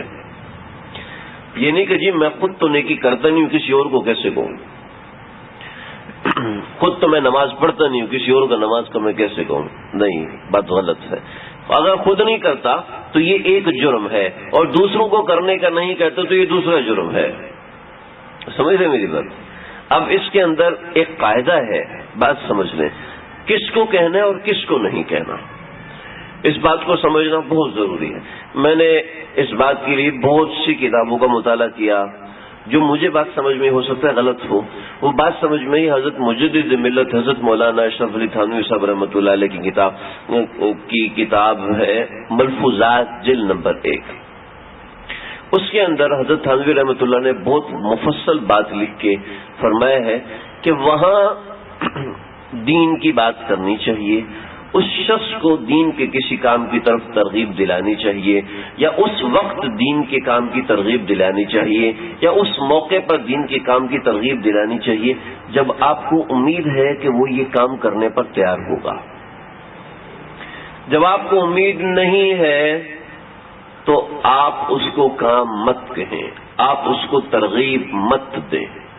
یہ بڑی اصولی بات ہے کہ مجھے سمجھ میں ہی ہو سکتا ہے غلط ہو، کسی اور کو کوئی اور بات سمجھ میں آئے تو ٹھیک ہے، وہ بھی ٹھیک ہوگی، لیکن جو مجھے سمجھ میں آئی بہت سی کتابیں دیکھنے کے بعد تقریباً میں درجہ سابعہ سے اس مضمون کے اوپر تلاش شروع کی، اور آج تقریباً 10 برس سے اوپر عرصہ ہو چکا. موقع بہ موقع میں اس کو دیکھتا رہتا. مجھے کیونکہ ہمارا کام ایسا ہے کہ دین کے اندر لگے ہوئے، تو اس میں ہمیں کہاں تک جانا ہے، دین کا کام کرنا، دین کا کام کروانا، کوئی ذاتی کام کرنا، کوئی ذاتی کام کروانا، اس کے اندر کس حد تک جانا ہے، یہ حد مجھے سمجھ میں آئی جو ہمارے بزرگان دین نے لکھا ہے. تو یہ ہے کہ ولا يحض على طعام المسکین، یہاں پر سمجھ لیں کہ خود تو یہ نیکی کا کام کرتا نہیں ہے اور دوسروں کو بھی نہیں کرواتا. جو دوسروں سے کروانا ہے اس میں بڑی باریکیاں ہیں، بڑی اہم چیز ہے. بعض دفعہ ہم ایسا کام دین کا کر جاتے ہیں جس کی وجہ سے دوسرے دین سے متنفر ہو جاتے ہیں، ایسے متنفر ہو جاتے ہیں. 1966 کے اندر افغانستان میں کچھ لوگوں نے شریعت نافذ کی اور شریعت میں داڑھی رکھنا لازم کر دیا. جو داڑھی نہیں رکھے گا اس کو جیل کر دی جائے گی. چنانچہ سب لوگوں نے داڑیاں رکھی، اور کچھ لوگ ایسے بھی ہوئے کہ جنہوں نے رشیا کا ویزا لیا، وہاں کی نیشنلٹی لی اور افغانستان سے کے بارڈر پہ گئے اور وہاں سے باہر نکلے، رشیا کے بارڈر میں داخل ہوئے، داڑھی کاٹی، سامنے رکھی اور اس کے اوپر پیشاب کیا. پہلے تو فاسق تھا، اب کافر ہو گیا، اب مرتد ہو گیا. مرتد کافر سے بڑھ کے مرتد ہو گیا. تو دین کے کام میں، اور دین کا کام جس دوسرے کو کہنا، بڑی حکمت کی ضرورت ہوتی ہے. سال ہر سال انسان غلطیاں کرتا ہے، پھر کہیں ٹھوکر لگنے کے بعد سمجھ میں آتا ہے کہ یہ فٹ بال ہے اور یہ پتھر ہے. اس سے پہلے بعض دفعہ انسان کک تو مار دیتا ہے، کہتا ہے یار انگلیاں ٹوٹ گئی ہیں، اب کیا کروں، میں نے تو کک ماری تھی، گول ہوگا تو ہم جیت جائیں گے. تو تو یہ ہمارے میرے پیارے شیخ حضرت صوفی شاہ فیروز عبداللہ میمن صاحب دامت برکاتہم فرماتے ہیں 1 من علم کے لیے 10 من عقل کی ضرورت ہوتی ہے. تو ہر موقع ہر چیز سوچ سمجھ کے بات کی جاتی ہے، سوچ سمجھ کے ترغیب دی جاتی ہے. ایک بات جو اس آیت کے اندر تھی وہ یہ میں خلاصہ بتا دوں، ایک تو خود کام کرنا ہے اور دوسرا یہ ہے کہ دوسرے کو ترغیب بھی دینی ہے. ترغیب کی حد میں نے بتا دی. اور اگر خود کام نہیں کر رہا تو یہ ایک جرم ہے، دوسرے کو نہیں کہہ رہا تو یہ دوسرا جرم کر رہا ہے. یہ ہم سمجھ رہے ہیں کہ یہ ہماری ذمہ داری بھی ہے. ہم اپنے اخلاق کے ذریعے سے، اپنے معاملات کے ذریعے سے، مؤذن اذان کے ذریعے سے جو تبلیغ کر سکتا ہے اس کو کرنی چاہیے، اس کو اس سے کنارہ کشی نہیں. یہ جی مولوی صاحب کا کام ہے، یہ تو کتاب لے لو بس وہ کافی ہے. خود بھی تو فکر کریں، خود بھی تو ہم اپنا نمونہ بن کے دکھائیں، خود بھی تو کر کے دکھائیں کہ نماز ایسے پڑھی جاتی ہے. دوسروں کو ترغیب دے رہے ہیں اور خود محنت نہیں کر. دوسروں کو ترغیب تو دے، تھوڑا فکر کے ساتھ ترغیب دے، ہمت کے ساتھ، محبت کے ساتھ ترغیب دے. ترغیب کے بہت سے طریقے ہیں. بیان بھیج دیا، آج کل تو بہت آسان ہے، مفت میں ترغیب ہے. بیان فارورڈ کر دیا، CD دے دیا، میموری کارڈ دے دیا، یا کوئی بیان میں آنے کی دعوت دے دی. کوئی چھوٹا سا کام انسان کر لے کہ دوسرے کی ترغیب کے اندر، تاکہ اس وعید سے ہم لوگ نکل جائیں. میں اور آپ غور کریں، کہیں کسی موقع پر دن کے اندر اگر 50 موقع مل رہا ہے تو کہیں ایسا تو نہیں کہ 50 کے 50 موقعوں پہ ہم اس وعید میں آ رہے ہیں. جو جس قدر لوگوں سے ملتا ہے اس کا اتنا زیادہ اس میں حصہ بنتا ہے کہ وہ دین کی ترغیب دے. حتیٰ کہ کوئی انٹرٹینمنٹ بھی ہو رہی ہے تو وہاں بھی دین کی ترغیب کی بات ضرور کرنا چاہیے. کوئی بھی دنیاوی کام ہو رہا ہے، کوئی نہ کوئی چھوٹی سی بات کرنی چاہیے. کسی اور سے نہیں کر سکتے تو اتنا کہتے ہیں اللہ ہمیں معاف کر دیجیے، تاکہ اللہ کا نام لینے سے ترغیب ہو جائے گی. تو ترغیب کا چھوٹا سا جز لازمی ہو جانا چاہیے. اس میں ایک بات ہوگی. دوسری بات سمجھ لیں، یہاں پر جو ولا يحض على طعام المسکین کے اندر مسئلہ ہے کہ صرف کھانا نہیں ہے، بلکہ دوسرے کی ضروریات کا خیال رکھنا، اس کے معاملات کا خیال رکھنا. شریعت نے اس کی ترغیب دی ہے، اور جو اس ترغیب سے پیچھے ہٹتا ہے وہ اس کے لیے علامات منافقین میں سے یہ چیز آتی ہے. بڑی خطرناک چیز ہے. اللہ مجھے ہم سب کو اس کی فکر عطا فرمائے. قرآن تو بالکل واضح ہے، بالکل صاف ہے. ارائیت الذی یکذب بالدین، کیا آپ نے دیکھا ان لوگوں کو جو کہ جھٹلاتے ہیں آخرت کو. فذلک الذی یدعو الیتیم، وہ ایسے لوگ ہیں جن کی پہلی علامت یہ ہے کہ وہ یتیم کو دھکے دیتے ہیں، یعنی یتیم کو ذلیل کرتے ہیں. ولا یحض علی طعام المسکین، اور مسکین کے کھانے کی ترغیب نہیں دیتے، یعنی ان کی ضروریات کا خیال نہیں رکھتے. اور تیسری چیز، ایک مسئلہ ابھی یاد آیا، بالکل ابھی، اگر کسی مسلمان نے اپنی ضرورت کا اظہار کیا اور دوسرے مسلمان کو ضرورت پوری کرنے کی مکمل استطاعت ہے اور اس کو پتہ بھی ہے یہ ضرورت مند ہے، اب اس مسلمان کی ذمہ داری ہے کہ اس کی ضرورت پوری کرے. ذمہ داری ہے کہ ضرورت پوری کرے.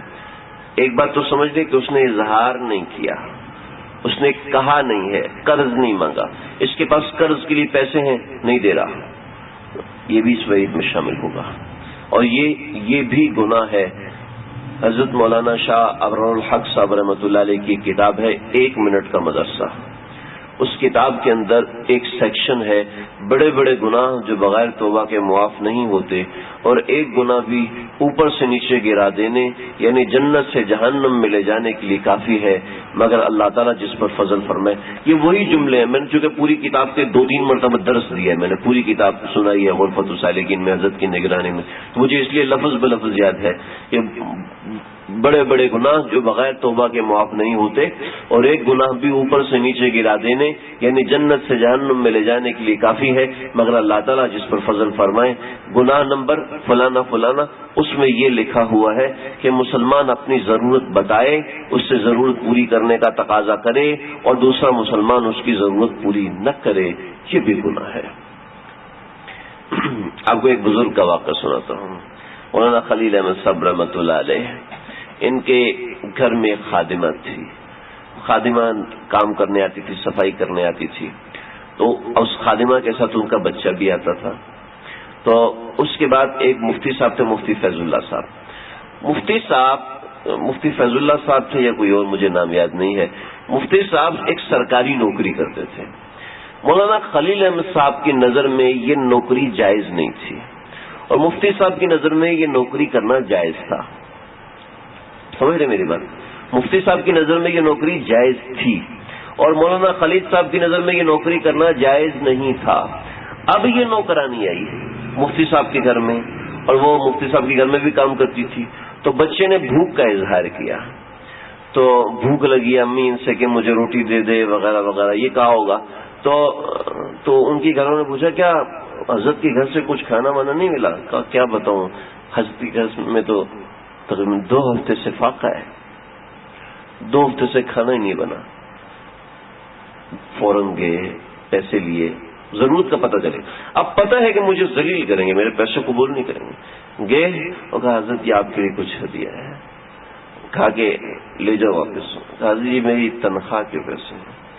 تو فرمایا تنخواہ کون سی تمہاری جائز ہے جو میں تیرے پیسے قبول کروں, واپس لے جا. واپس لے گئے. کہا حضرت آپ کیوں ذلیل ہو رہے ہیں؟ کئی دفعہ ایسا ہوا, کئی بار. ایک دفعہ حضرت سے کتابیں منگوائیں تو کتابیں بہت خراب ہو گئی تھیں, تو ان کی جلدیں کروائیں, جلد کروا کے اور کتابیں بھجوائیں واپس. تو کہنے لگے کتابوں کی جلدیں توڑ دو, میں حرام مال کی جلد قبول نہیں کرتا. اللہ. تو فوراً پیغام بھجوایا حضرت یہ میری جائیداد کے پیسے ہیں. کہا اچھا. کتابوں کو تھوڑی دیر دیکھا, کہا توڑ دو, دل نہیں مانتا. جو یہاں سے حرام کھا رہا ہے ہو سکتا ہے وہاں سے بھی حرام کھا رہا ہو. ان کو پتا تھا بات نہیں مانیں گے, لیکن کہنے لگے کہ میرے ذمے ضروری ہے کہ میں ان کی مدد کروں. کوئی فرض نہیں ہے کیونکہ انہوں نے ضرورت کا اظہار نہیں کیا تھا. تو مسلمان کو دوسرے مسلمان کا خیر, یہ مسئلہ کسی کو پتہ ہی نہیں ہوتا. کوئی ضرورت مند ہے اور آپ کو تصدیق ہے کہ یہ ضرورت مند ہے, آپ کو پتہ ہے کہ ضرورت مند ہے, اور آپ کے پاس استعداد بھی ہے, تو آپ کے ذمہ ہے کہ آپ اس کی ضرورت پوری کریں. مسلمان کے ذمہ لازم ہے, نہیں کرے گا تو گناہ کبیرہ ہے. گناہ کبیرہ ہے, یہ کوئی بتاتا ہی نہیں ہے, یہ گناہ کبیرہ ہے. کسی مسلمان کو ضرورت مند دیکھ لیا, اس کی ضرورت پوری نہیں کر رہا جان بوجھ کر, یہ گناہ کبیرہ ہے. دیکھیں میں جو حدود لگا رہا ہوں, حدود بتا رہا ہوں, یہ مسئلے مسائل علماء کرام سے پوچھیں. یہ میں درس میں صرف ترغیب دے رہا ہوں. اگر کسی کے ساتھ کوئی ایسا مسئلہ ہو جاتا ہے, کوئی ایسا موقع آ جاتا ہے رشتہ داروں کا, تعلق والوں کا, ہمسایوں کا, جاننے والوں کا, تو علماء کرام سے پوچھیں کہ بھی آپ اس موقع پر ہمیں کیا کرنا ہے. حال یہ ہو جاتا ہے کہ بیوی کے پاس 10-15 تولے سونا ہوتا ہے اور شوہر بیٹھا ہوتا ہے کہ کیا کروں. اب بیوی کہتی ہے کہ میرے ذمہ ضروری نہیں ہے. اب ضروری ہو گیا ہے, اب مسلمان ضرورت میں ہے. اور کون ضرورت؟ تمہارا شوہر ضرورت میں ہے. اب ضروری ہو گیا آپ اس کی مدد کرو. اب آپ کے ذمہ لازم ہو, زیور کا کیا کرو گے, قبر میں ساتھ لے کے جائے گی. اب ضروری ہو گیا کہ اس کی مدد کریں. اب وہ تو شوہر ہے, شوہر کے حالات بیوی سے کہاں چھپے ہوئے. ہاں ہمارے پاس ایسے مسئلے بھی آتے ہیں کہ شوہر تو شراب پیتا ہے, ان پیسوں سے وہ عیاشی کرے گا. ہاں اس صورت میں الگ مسئلہ ہے. اس لیے بتا رہا ہوں کہ علماء کرام سے پوچھیں, ایسے ہی اپنی طرف سے سارے پیسے خرچ نہ کر دیں. پھر بعد میں کہ فیصل بھائی نے کہا تھا اب تم ہی نکالو, میں کہوں گا میں تو خالی لیا بھائی. تو اللہ عافیت کا من. تو یہ بڑا اہم مسئلہ ہے جو آج بتانا تھا. فویل للمصلین. دیکھیں یہ دو مسئلے ہو گئے, ایک یتیم کا, ایک مسکین کا. آگے تیسری علامت ہے منافق کی, فویل للمصلین. ویل ہے, ویل کے بارے میں 2 قول ہیں, میں نے ترجمے میں ساتھ بتا دیے تھے کہ اس کے لیے وعید ہے نمبر 1. نمبر 2 ویل ایک جہنم کا طبقہ ہے. اللہ ہم سب کی حفاظت فرمائے. لوگ کہتے ہیں مولوی صاحب جہنم سے مت ڈراؤ, ایک پانی دے رہے ہیں. جب اللہ جہنم سے ڈرا رہے تو ہم کون ہوتے ہیں بھائی؟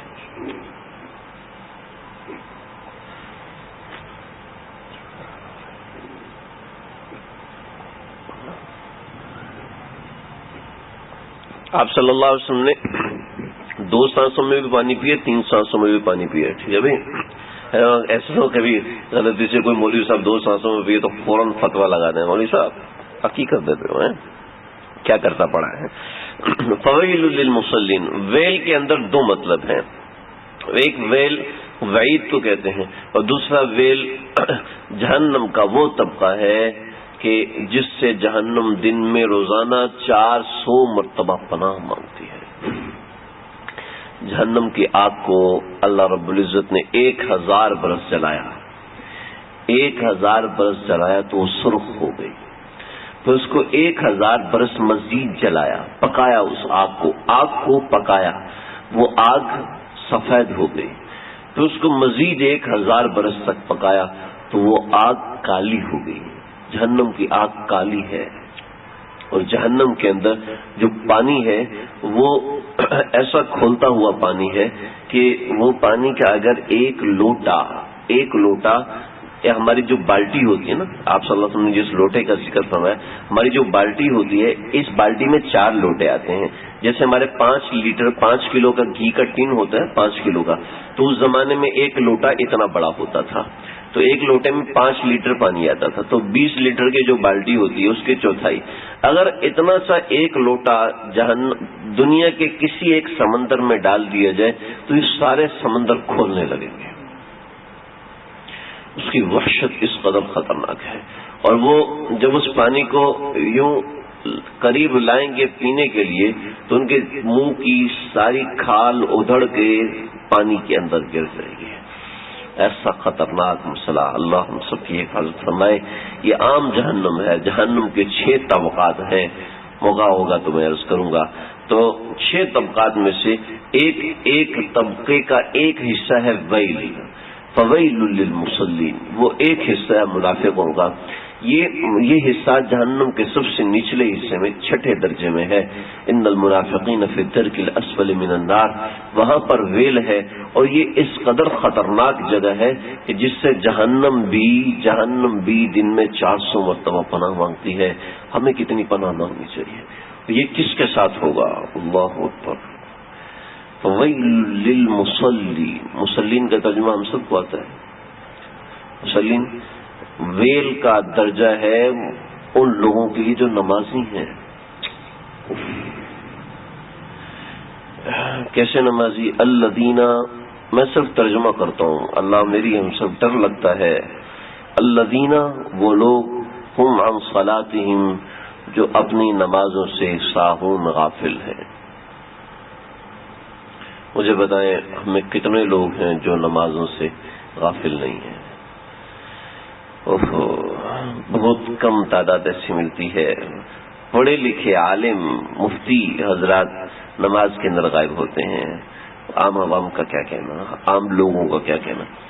تھوڑی سی محنت سے یہ چیز حاصل ہو جاتی ہے۔ امام غزالی رحمۃ اللہ علیہ نے نمازی کے درجات لکھے ہیں۔ پہلا درجہ ہے نمازی کا کہ وہ نمازی بھی ہے اور بے نمازی بھی ہے، تو ایسا شخص نمازی ہے ہی نہیں، وہ فویل للمصلین سے پہلے ہی گر جاتا ہے، پہلے ہی کہیں اور چلا جاتا ہے، مصلین میں داخل ہی نہیں ہے، کبھی پڑھتا ہے کبھی نہیں پڑھتا، یہ مصلی نہیں ہے، یہ مصلی نہیں ہے، یہ کبھی پڑھ لیا۔ جیسے ایک مثال میں بتا رہا ہوں، مثال دیتا ہوں۔ ایک آدمی ہے بڑا بہادر، اتنا بہادر ہے، لیکن بس وہ 10 محرم کو بہادر ہوتا ہے۔ ایک آدمی اتنا بہادر ہے، لیکن وہ نا رات کو 12 سے 1 بجے تک بہادر ہوتا ہے، اس کے علاوہ بہادر نہیں ہوتا۔ تو ہم اور آپ اس کو بہادر کہیں گے؟ کوئی بھی اس کو بہادر نہیں کہے گا۔ ایک آدمی سخی ہے، وہ رات کو سونے کے بعد سے لے کے اٹھنے تک سخی رہتا ہے، اس کے بعد سخی نہیں ہوتا۔ کوئی شخص 2 گھنٹے کے لیے سخی ہوتا ہے، رمضان میں 1 دن کے لیے سخی ہوتا ہے، ایسے شخص کو سخی نہیں کہتے، ایسے شخص کو بہادر نہیں کہتے۔ بہادر اس کو کہتے ہیں جو سوتے میں بھی بہادر ہے، جاگتے میں بھی بہادر ہے، سوتے میں بھی سچا ہے، جاگتے میں بھی سچا ہے۔ جی دن میں 12 سے لے کے 1 بجے تک سچا ہوتا ہے، 3 سے لے کے 4 بجے تک جھوٹا ہوتا ہے، فجر سے لے کے اشراق تک سچا ہوتا ہے، اشراق سے لے کے 12 بجے تک جھوٹا ہوتا ہے۔ تو ایسا نہیں ہو سکتا، ہو ہی نہیں سکتا۔ ایسے ہی کوئی شخص مصلی اس وقت ہوگا جب وہ 5 وقتہ نمازی ہوگا۔ تو یہ پہلا درجہ ہے۔ دوسرا درجہ اس کو کہتے ہیں متہاون، کہ وہ نماز تو پڑھتا ہے لیکن اس کی نماز جو ہے وہ نماز اور اس کی دکان ایک ہی ہوتی ہے۔ جیسے دکان میں کھڑا ہوتا ہے ویسے ہی نماز میں کھڑا ہوتا ہے۔ دیکھیں ہم اور آپ بہت سے لوگ دفتروں میں بیٹھنے والے ہیں، دفتر میں جاتے ہی کنورزیشن اسٹائل تبدیل ہو جاتا ہے، ہوتا ہے نا، خود بخود زبان پہ انگریزی کے جملے اور کچھ ٹرمنالوجیز آنا شروع ہو جاتی ہیں، خود بخود سوچنا نہیں پڑتا نا، کیوں کہ ماحول کا ایک ایسا اثر ہوا کہ اس کی ذات تبدیل ہو گئی، خود بہت چیک کر رہا ہے ٹائی صحیح لگائی ہے کہ نہیں، شرٹ میں نے صحیح پہنی ہوئی کہ نہیں، کیوں، کس نے مجبور کیا؟ ایک ماحول نے تبدیل کر دی اس کا مزاج۔ ایسے ہی نماز کا ماحول مزاج کیوں تبدیل نہیں کرتا؟ یہ بڑی اہم ترین بات ہے کہ نماز بھی اس کی دکان ہے، دکان بھی اس کی نماز ہے۔ ایسا ہوتا ہے، یہ پہلا درجہ ہے، تو یہ ابھی اس صف میں داخل نہیں ہے۔ پھر دوسرا درجہ ہے کہ وہ شخص جو کہ کوشش کرتا ہے کہ میری نماز درست ہو جائے، لیکن اس کی کوشش صرف 2-4% کامیاب ہوتی ہے، یہ دوسری قسم کا نمازی ہے۔ پھر تیسری قسم کا نمازی وہ ہے کہ جو اپنی کوشش میں اکثر و بیشتر کامیاب رہتا ہے۔ اور پانچواں وہ نمازی ہے کہ جو جعلت قرۃ عینی فی الصلاۃ، کہ جو نماز اس کی آنکھوں کی ٹھنڈک ہو جاتی ہے، نماز میں اس کو سکون ملتا ہے۔ جیسے آدمی پریشان ہوتا ہے نا، اپنے کسی دوست کو فون کرتا ہے تو اس کو فون کر کے اس کو تسلی ملتی ہے، اپنے کسی بڑے کو اپنی بات بتاتا ہے تو ان کو بتانے سے تسلی ہو جاتی ہے، سکون ہو جاتا ہے، اماں کو بتاتا ہے، ابا کو بتاتا ہے، اس سے ایک سکون محسوس ہونا شروع ہو جاتا ہے۔ ایسے نماز میں اس کو سکون محسوس ہونا شروع ہو جاتا ہے، ایک اس کا تعلق اللہ سے بن جاتا ہے۔ تو میں اور آپ دیکھیں کہ ہمارا کون سا درجہ ہے، ہمارا کون سا درجہ؟ آخری جو 2 درجات ہیں وہ نماز ہے، ان الصلاۃ تنہی عن الفحشاء والمنکر والبغی۔ تو یہ آخری جو 2 درجے ہیں کہ اکثر کامیاب ہوتا ہے یا مکمل کامیاب ہو جاتا ہے۔ اس سے پہلے والے 2 درجے بڑے خطرناک ہیں، اپنی نماز کی اصلاح کی ضرورت ہے۔ یہ اسٹیپ بائی اسٹیپ ایک ایک کر کے انسان کرواتا جائے۔ وقت ہو رہا ہے، نہیں تو میں اس کو بتاتا، کوشش کروں گا انشاءاللہ بتاؤں گا۔ الذین هم عن صلاتهم ساہون، ایک چیز بتائی ہے کہ وہ اپنی نماز سے غافل ہے۔ اور ہمارا ایک دفعہ پرچہ ہوا، میں وہ پرچہ دے کر آیا تو میں نے کہا کہ تھوڑا عقل سے کام لے لیا کرو، آدھا پرچہ تو اس پرچے کے اوپر حل ہے، آدھا پرچہ آپ کے پرچے کے اوپر حل کیا ہوا ہے۔ بطور مثال ایک سوال بھول رہا ہے تو اگلا سوال اسی چیز کے متعلق ہے جو سوال بھول رہا ہے، آپ وہاں سے کر سکتے ہو۔ اسکول کے اسپیلنگ نہیں آتے، مائی اسکول کا جو مضمون ہے نا، جو عنوان لے کے اس سے اسپیلنگ آگے، تو یہ جو تم غلطیاں کر رہے ہو یہ پرچے کے اوپر لکھی ہوئی ہیں، ذرا دیکھ لو تو تمہیں سمجھو۔ ایگزامینیشن کے اسپیلنگ پرچے کے اوپر لکھے ہوئے ہیں۔ پنجاب میں تو مسئلہ اسپیلنگ کا ہوتا ہے نا، اسپیلنگ بھول جاتے ہیں۔ تو اللہ رب العزت کا بھی یہی انداز ہے، اپنی سزا کے اندر بچنے کا طریقہ بتا دیا۔ الذین هم عن صلاتهم ساہون، اپنی نمازوں سے غافل ہیں۔ غفلت دور کر لیں، ٹھیک ہو جائیں گے۔ جیسے حضرت والا فرماتے ہیں نا، ہم لوگ نالائق ہیں، اے اللہ نہ ہٹا دیجئے، نہ ہٹا دیجئے، ہم لائق بن جائیں گے۔ ہے تو ہم نالائق نا، تو نہ آپ ہٹا دیجئے، ہم لائق بن جائیں گے۔ تو بس ایسے ساہون کو ہٹا دیں، ساہون کو ہٹا دیں، غفلت کو ہٹا دیں، نماز صحیح ہو جائیں گے۔ نماز میں اپنے آپ کو حاضر کرنے کی کوشش کریں۔ دیکھیں، جو آپ اپنی دکان پہ بیٹھے ہیں کہ کپڑا کتنے روپے میٹر ہے، کا 3 روٹیاں دے دو، کہ بھائی ہوش میں آؤ، ٹھیک ہو، ہاں کپڑا کتنے روپے میٹر ہے، یا 300 گز کا پلاٹ کتنے کا ہے، کپڑا کتنے روپے میٹر ہے، 2 لاکھ کا، بھی 2 لاکھ کا میٹر کا، اور اچھا میں پلاٹ سمجھا تھا، آپ پلاٹ کا پوچھ رہے ہیں، تو ہم اس کو کیا کہیں گے؟ یہ شخص غافل بیٹھا ہوا ہے نا، غافل بیٹھا ہوا ہے۔ ایسے ہی ایک ہمارے استاد مثال دیا کرتے تھے کہ ایک شخص نے ریڈیو خریدا، اس پہ 2 اسٹیشن اکٹھے چل رہے تھے، 2 اسٹیشن اکٹھے چل رہے تھے۔ اس نے کہا کہ یار میں ایکسرسائز کرنا چاہتا ہوں اور نہیں انڈا بنانا چاہتا ہوں۔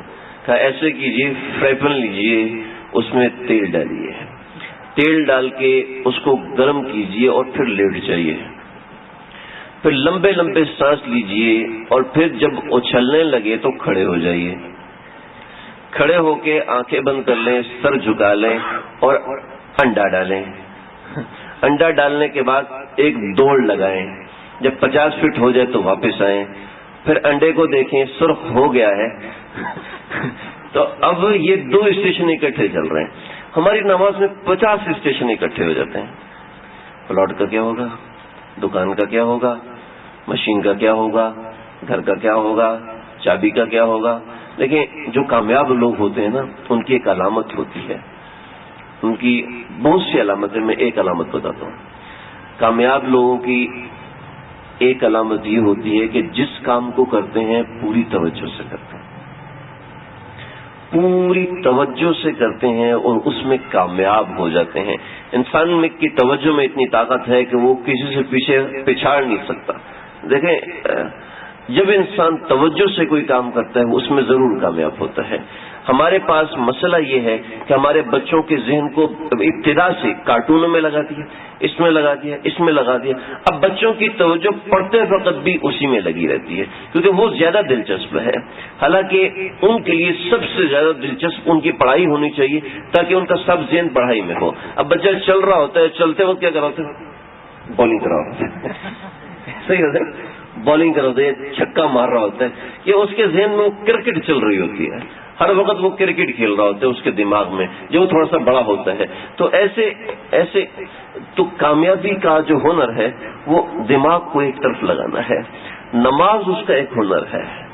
نماز کے اندر انسان توجہ اللہ کی طرف لگانا شروع کرے، ذہنی یکسوئی حاصل ہو جائے گی. ذہنی یکسوئی جب بھی حاصل ہوئی ہے وہ شخص بہت بڑا بنا ہے. جو سب سے زیادہ پڑھے لکھے ہوتے ہیں وہ کون لوگ ہوتے ہیں آپ بتا سکتے ہیں؟ سب سے زیادہ پڑھا لکھا طبقہ وہ سائنسدانوں کا ہوتا ہے نا. اس سائنسدان یہ وہ قوم ہے کہ جو توجہ حاصل کرنے کے لیے انٹارکٹیکا چلے جاتے ہیں. بھائی وہاں تو پانی بھی نہیں ملتا، برف بھی نکل رہی ہوتی ہے ہر جگہ سے، لیکن وہ توجہ پوری توجہ حاصل کرنے کے لیے کبھی وہاں 5 اور 3 سائنسدان بیٹھے ہوئے تھے. ایک نے کہا یار یہاں کچھ شور ہے. 1 سال گزر گیا، دوسرے نے کہا یار تو بولا کیوں ہے؟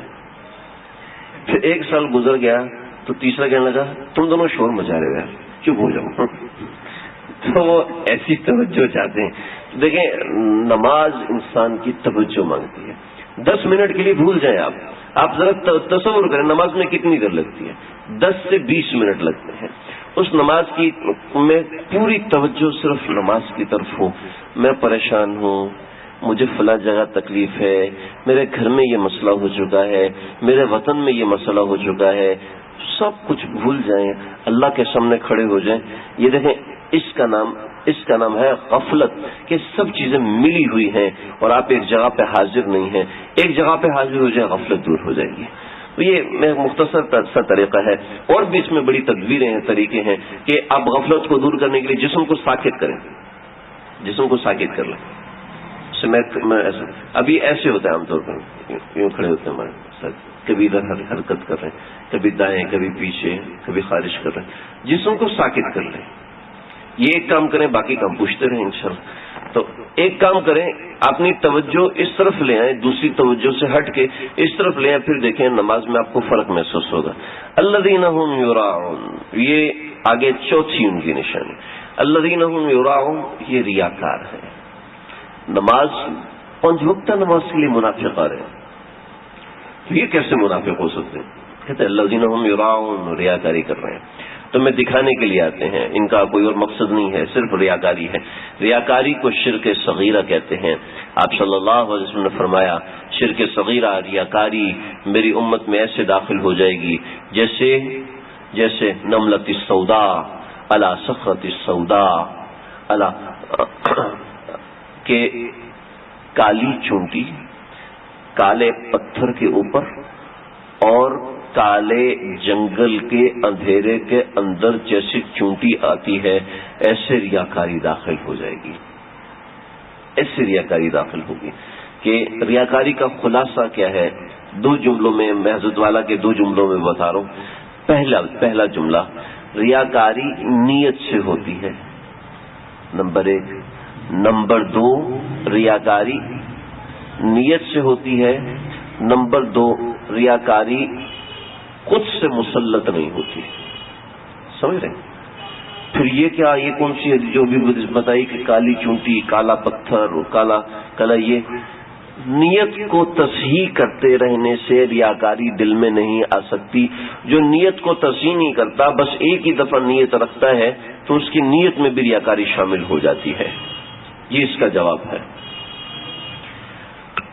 جیسے ایک بار آپ نے نیت کر لی، کسی بھی نیک کام کی، اب اس کی بار بار نیت کی تصحیح کریں. تصحیح تکرار کا تقاضا کرتی ہے کہ بار بار اپنی نیت کو جانچا جائے. دیکھیں، آپ ایک بار نماز میں نیت کریں اللہ کی، دوسری بار نیت کریں اللہ کی، تیسری بار نیت کریں، چوتھی بار نیت کریں. ایک ہفتہ آپ نیت سے پڑھیں اور ایک ہفتہ آپ بغیر نیت کے نماز پڑھیں. نیت دل کے ارادے کو کہتے ہیں، دل کو اللہ کی طرف متوجہ کرنا. ایک ہفتہ بغیر توجہ کے پڑھیں، بغیر نیت کے پڑھیں، ایک ہفتہ نیت کے ساتھ پڑھیں. آپ کی دونوں ہفتوں کی نمازوں میں زمین آسمان کا فرق ہوگا. اس کے اندر کسی نہ کسی عنصر سے ریاکاری داخل ہو جاتی ہے جو انسان کو خود سمجھ میں نہیں آتی.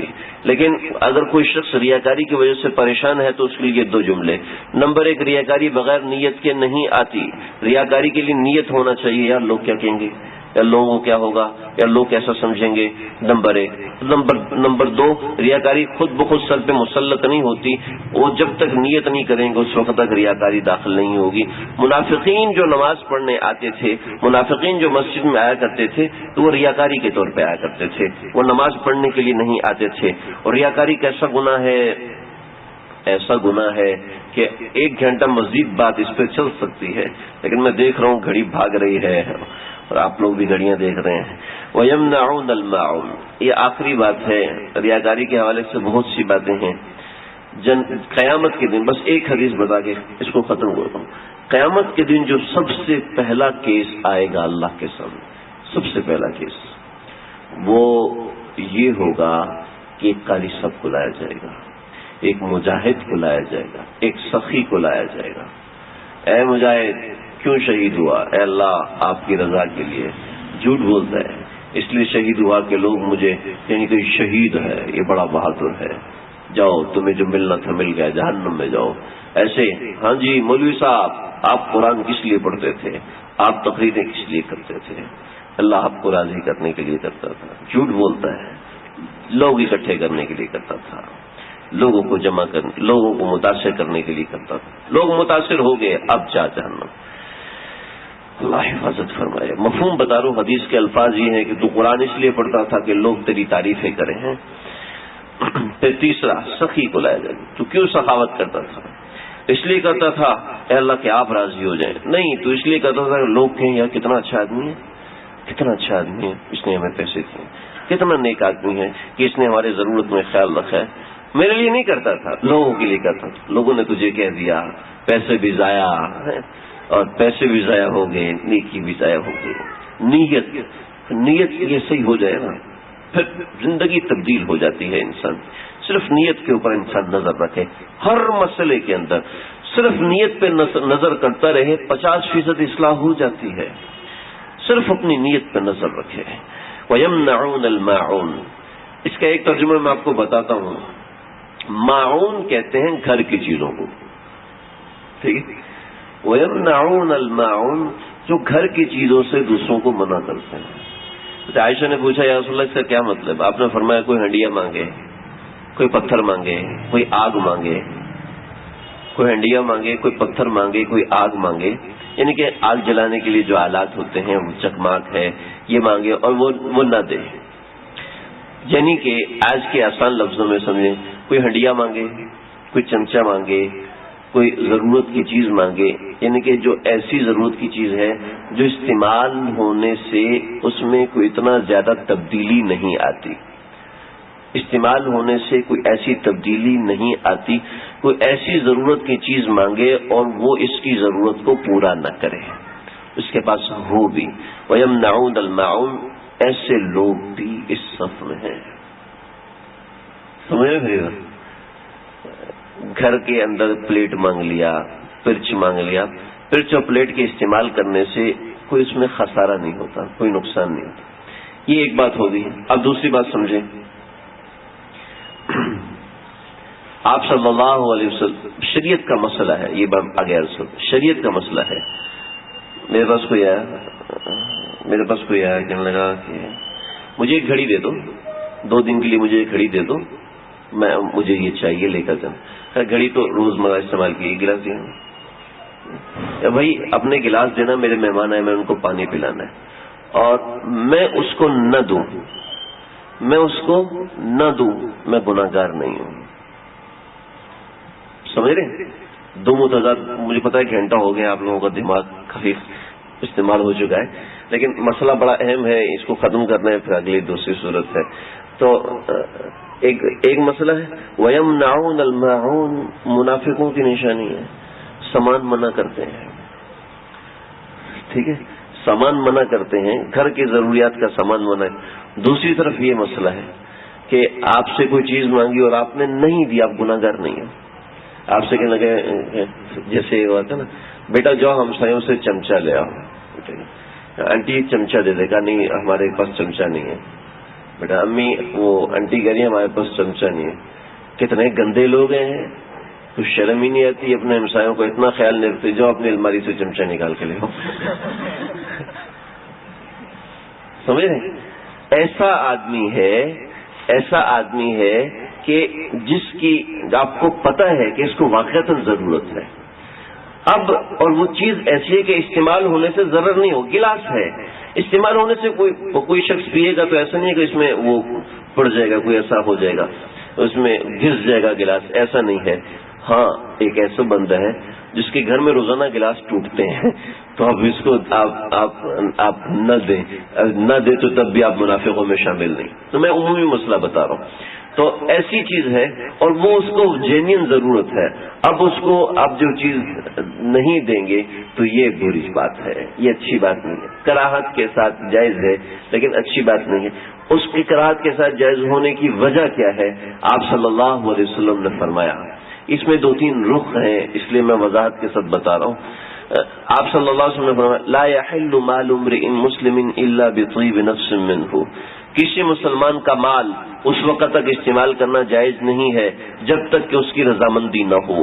علماء دین شیخ الاسلام حضرت مفتی تقی عثمانی صاحب فرماتے ہیں اس کا مطلب یہ ہے کہ آپ کسی سے کوئی چیز اس وقت مانگیں جب آپ کو یقین ہو کہ میں اس سے چیز مانگوں گا تو اس کو خوشی ہوگی، اس وقت آپ اس سے چیز مانگے، ورنہ اس سے آپ کا چیز مانگنا جائز نہیں ہے.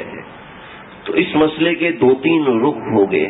اب یہ دو چیزیں آپس میں مل نہیں رہی، یہ چیزیں آپس میں مل نہیں رہی تو علماء دین نے تعویل کی. کون سی دو چیزیں مل نہیں رہی؟ وہ یہ چیز، نمبر ایک کہ آپ نے گھر کی کوئی چیز منع کر دی تو یہ منافق کی علامات میں سے ہے، اور دوسری طرف آپ گناہ گار نہیں ہو رہے. ایک تو اتنی خطرناک چیز اور ایک طرف آپ گناہ گار نہیں ہو رہے. تو مسئلہ یہ ہے، علماء کرام فرماتے ہیں، علامہ ابن کثیر، حضرت مجاہد رحمۃ اللہ علیہ، حضرت ابن عباس رضی اللہ عنہ، وہ فرماتے ہیں وَيَمْنَعُونَ الْمَاعُونَ سے گھر کا سامان مراد نہیں ہے بلکہ اس سے زکوٰۃ مراد ہے، کہ وہ زکوٰۃ دینے کو بھی منع کرتے ہیں. چونکہ اس کا قرینہ یہ ہے کہ یہ منافقوں کی خصلت ہے کہ وہ سرعام ہونے والی نیکی تو کر دیتے ہیں، لیکن جو نیکی چپکے سے کی جاتی ہے، انہیں کہ زکوٰۃ جو سب کے سامنے نہیں دی جاتی، چھپ کے دی جاتی ہے، تو وہ کام نہیں کرتے. ہاں سب کے سامنے جو معاملہ ہوتا ہے، جیسے نماز پڑھنا ہے، وہ نماز ریاکاری اور دکھلاوے کے لیے پڑھ لیتے ہیں. اور بھی باتیں ہیں، خلاصہ یہ تھا جو میں نے عرض کر دیا. ارأیت الذی یکذب بالدین، کیا آپ نے دیکھا ان لوگوں کو جنہوں نے آخرت کو جھٹلایا؟ فذلک الذی یدعو الیتیم، یہ وہ لوگ ہیں جو یتیم کو دھکا دیتے ہیں. ولا یحض علی طعام المسکین، اور مسکین کو کھانا کھلانے پر وہ ترغیب نہیں دیتے. فویل للمصلین، اور ان کے لیے ویل ہے، ان کے لیے وعید ہے، جہنم کا طبقہ ہے ان نمازیوں کے لیے. الذین هم عن صلاتهم ساہون، جو اپنی نمازوں سے غافل ہیں. الذین هم یراعون، وہ لوگ ریاکاری کے لیے نماز تو پڑھتے ہیں. ویمنعون الماعون، لیکن زکوٰۃ دینے کو منع کرتے ہیں. اللہ تعالیٰ سمجھنے کی توفیق عطا فرمائے، منافقوں کی تمام فصلوں کو سمجھنے والا بنائے. وآخر دعوانا الحمد للہ رب العالمین، الحمد للہ رب العالمین، والصلاة والسلام علی اشرف الانبیاء والمرسلین. اللهم ربنا تقبل منا انك انت السميع العليم وتب علينا انك انت التواب الرحيم. اے اللہ، آپ کو جو قرآن کلام سنا کیا، اے اللہ آپ کے حبیب کی جو تشریحات سنی گئی، علماء دین کی جو تشریحات بیان کی گئی، اے اللہ ہم سب کے دلوں میں اتار دیجیے. نفاق کے تمام درجات سے مجھ سمیت ہم سب کو نکال دیجیے. منافقوں کی کسی بھی خصلت کو ہمارے اندر میں دیکھیے تو اے اللہ گریبان سے پکڑ کے نکال دیجیے. جیسے آپ کے ایک صحابی نے آپ سے دعا کی تھی، اے اللہ میں آپ کا فرما بردار نہ بنوں، گریبان سے پکڑ کے مجھے اپنا بنا دیجیے، ورنہ آخرت میں جہنم میں مت جھنجھوڑیے گا۔ اللہ آپ سے ہم بھی ان کی نقل میں دعا کرتے ہیں، ہمارے اندر کوئی منافقانہ خصلت نظر آئے، کوئی منافقت دکھائی دے، اعتقادی نفاق ہو یا عملی نفاق ہو، اے اللہ ہم سب کے دلوں سے نکال دیجیے، خالص اپنے دین کے لیے قبول فرمائیے، اپنے دین کے لیے قبول فرما لیجیے۔ اے اللہ آپ نے تو اپنے دین کے لیے فساق کو بھی قبول فرمایا، آپ نے اپنے دین کے لیے مچھر کو قبول فرمایا، آپ نے اپنے دین کے لیے ابابیلوں کو قبول فرمایا، تو اشرف المخلوقات ہیں۔ اے اللہ آپ کے نبی کے امتی ہیں، آپ کے لاڈلے کے ماتحت ہیں، اے میرے مولا اے میرے والد قبول فرما لیجیے۔ اے اللہ کسی ایک کو بھی محروم ہونے سے بچا لیجیے۔ اے اللہ جو بیمار ہیں اے اللہ اس مجلس کی برکت سے اے اللہ ان کو شفایات کلی عطا فرمائیے، شفاء کاملہ عاجلہ مستمر عطا فرمائیے، اور جبران بھائی کو صحت کاملہ عاجلہ مستمر عطا فرمائیے، ہمارے فرقان بھائی کے سسر صاحب کو صحت کاملہ عاجلہ مستمر عطا فرمائیے، عافیت دارین عطا فرمائیے، دنیا کی عافیت دیجیے، آخرت کی عافیت دے دیجیے۔ آپ صلی اللہ علیہ وسلم نے فرمایا تھا صلی العفو والعافیت فی الدنیا والآخرہ، ہم ان کے لیے اپنے لیے اپنے سارے اقارب کے لیے جنہوں نے دعاؤں کا کہا، جو نہیں کہہ سکے، جو کہنا چاہتے تھے، جو امید وابستہ رکھتے ہیں، سب کے لیے عافیت کا سوال کرتے ہیں۔ اے اللہ عافیت دارین عطا فرمائیے، ہمارے عبداللہ بیٹے کو صحت عطا فرمائیے، اے اللہ صحت کاملہ عاجلہ مستمر عطا فرمائیے۔ اس درس کی برکت سے، اس قرآن کی برکت سے، آپ کے حبیب کے ذکر خیر کی برکت سے، آپ کے حبیب کی حدیثوں کی برکت سے، آپ کے قرآن کے الفاظ، نقطوں، زبر سے، نقوش اور صفحات کی برکت سے دعا کرتے ہیں اللہ صحت کی بارش عطا فرمائیے۔ اے اللہ جو لوگ بیمار ہیں سب کو شفا کاملہ عاجلہ مستمر عطا فرمائیے، جو گھروں میں ہیں، ہسپتالوں میں ہیں، جہاں کہیں بھی، سب کی جائز حاجات کو پورا فرمائیے، سب کی جملہ حاجات کو پورا فرمائیے، مجھ سمیت ہم سب کو اپنی معرفت نصیب فرمائیے۔ اے اللہ اپنی معرفت نصیب فرمائیے، نفاق کے تمام درجات سے نکال دیجیے۔ اللهم ربنا تقبل منا إنك أنت السميع العليم وتب علينا إنك أنت التواب الرحيم، وصلى الله تعالى على خير محمد وآله وصحبه أجمعين والحمد لله ربنا تقبل منا.